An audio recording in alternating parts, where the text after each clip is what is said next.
কিছু কিছু খাবার আছে যেগুলো দেখলে বাঙালির জিভে এমনি জল চলে আসে। তার মধ্যে একটি অন্যতম খাবার হচ্ছে বিরিয়ানি। পৃথিবীতে এমন কোনো মানুষ নাই যে সে বলতে পারবে আমি বিরিয়ানি পছন্দ করি না। হ্যালো, আসসালামু আলাইকুম viewers, welcome back to my channel. কেমন আছেন সবাই? আশা করছি ভালো আছেন। আমি অনেক ভালো আছি। প্রতিদিনের মতো চলে এসেছি নতুন একটি রেসিপি শেয়ার করতে এবং আপনাদের সাথে আড্ডা দিতে। চলুন শুরু করা যাক।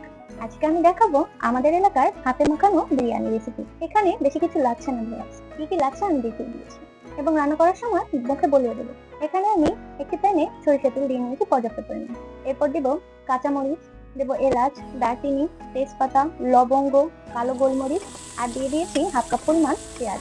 এখানে আমি মরিচটা কিন্তু খালি করিনি, মরিচটা মাঝখান থেকে অর্ধেক করে নিয়েছি। এরপর বিরিয়ানিতে যে চিকেনটা আমরা ব্যবহার করব তার মধ্যে দিয়ে দিচ্ছি লেবুর রস, দিলাম লবণ, দিলাম 2 চামচ পরিমাণ মরিচের গুঁড়ো, দিয়েছি 2 টেবিল চামচ পরিমাণ আদা বাটা, রসুন বাটা। এরপর এটা দিয়ে খুব সুন্দর করে আমি মাংসটাকে মাখিয়ে 15 মিনিটের জন্য ম্যারিনেট করতে রেখে দেবো ঢেকে। এদিকে আমরা যে প্যানে দিয়ে দিয়েছিলাম না পেঁয়াজ আর মশলাগুলো ভাজতে, সুন্দর মতো ভাজা হয়ে গিয়েছে, মানে রংটা পরিবর্তন হয়েছে আর কি। এখানে আমি আগে থেকে ধুয়ে রাখা এবং পানি ঝরিয়ে রাখা পোলাও চাল দিয়ে দিয়েছি আমার পরিমাণ মতো। এরপর ওই যে বললাম পোলাও রান্নার ট্রিক্স একটাই, খুব সুন্দর করে ভাজতে হবে। আপনি যদি খুব সুন্দর করে পোলাও চালটাকে ভাজা ভাজা করতে পারেন তাহলেই আপনার পোলাওটা পারফেক্ট হবে, ঝরঝরা হবে। এখানে আমি আমার পরিমাণ মতো লবণ দিয়ে দিয়েছি, আপনারা আপনাদের পরিমাণ মতো লবণটা দিয়ে দিবেন। এরপর খুব সুন্দর করে নেড়ে চেড়ে মিডিয়াম টু লো হিটে আমরা চুলা ফ্লেমটা রেখে খুব সুন্দর করে পোলাও চালটাকে ভেজে নেব। এই যে দেখেন ভিউয়ার্স, এ পর্যায়ে আমার পোলাও চাল ভাজা হয়ে গেছে। এখন আমি ওই যে ম্যারিনেট করে রেখেছিলাম মাংসটা, ওটা আমি দিয়ে দিচ্ছি। বলে রাখছি এখানে কিন্তু আমি চামড়া ছাড়া মাংসটা নিয়েছি, ঠিক আছে? আমাদের এই বিরিয়ানিটা রান্না করায় কোনো বিরিয়ানির মশলা দিব না আমরা, অথবা জয়ফল, জয়ত্রী যেসব জিনিস মানুষ ব্যবহার করে এগুলো আমরা ব্যবহার করব না। এখানে আমি চালের পরিমাণ অনুযায়ী পানি প্লাস দুধ দিয়ে নিয়েছি। এখানে আমরা দুধটা ব্যবহার করছি। আমাদের এলাকার বেশিরভাগ মানুষ এভাবে বিরিয়ানি রান্না করে খেয়ে থাকে, এটার স্বাদ কিন্তু আলাদা।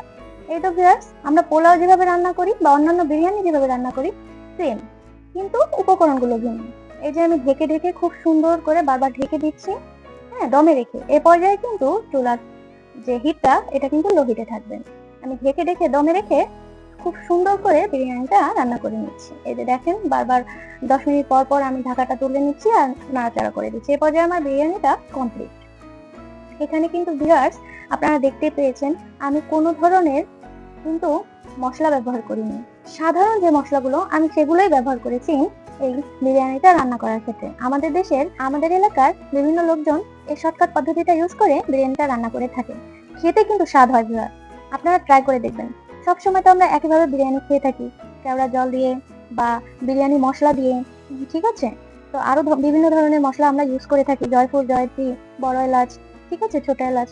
তো আমি তো এসব কিছু ব্যবহার করিনি, এভাবেই রান্নাটা করেছি। আমাদের এলাকার মানুষ এভাবে রান্নাটা করে থাকে মাঝে মাঝে। এভাবে মাঝে মাঝে নিজেদের স্বাদেরও চেঞ্জ করে দেখবেন, ভালো লাগবে ভিউয়ার্স। তাহলে আজ এ পর্যন্ত, থ্যাঙ্কস ফর ওয়াচিং, আল্লাহ হাফেজ।